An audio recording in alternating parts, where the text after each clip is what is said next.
حضرت انس بن مالک رضی اللہ تعالیٰ عنہ بیان کرتے ہیں رسول کریم صلی اللہ علیہ وسلم نے فرمایا میں لوگوں میں سب سے پہلے جنت کی شفاعت کروں گا، جنت کی شفاعت کروں گا لوگوں کے اندر۔ حضرت ابو ہریرہ فرماتے ہیں رسول کریم صلی اللہ علیہ وسلم نے فرمایا ہر نبی کی ایک دعا ضرور قبول ہوتی ہے، اور ہر ایک نے اس دعا کو دنیا میں خرچ کر لیا، مگر میں نے اس دعا کو قیامت کے دن اپنی امت کی شفاعت کے لیے بچا کر رکھا ہے، اور یہ انشاءاللہ میری امت کے ہر اس فرد کو حاصل ہوگی جو شرک سے پاک رہے گا، جو شرک سے پاک رہے گا۔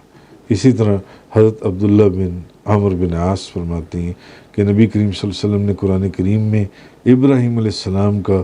یہ قول اور عیسیٰ علیہ السلام کا یہ قول تلاوت فرمایا، اے اللہ اگر تو انہیں عذاب دے تو یہ تیرے بندے ہیں، اور اگر تو انہیں بخش دے تو تو غالب اور حکیم ہے۔ پھر آپ نے ہاتھ بلند کیے اور عرض کیا اے اللہ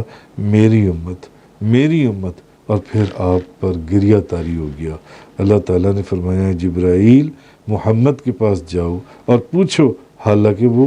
جانتا ہے وہ خوب کہ وہ کیوں روتی ہو۔ پھر جبریل آپ کے پاس آئی اور آپ سے دریافت کیا تو نبی کریم صلی اللہ علیہ وسلم نے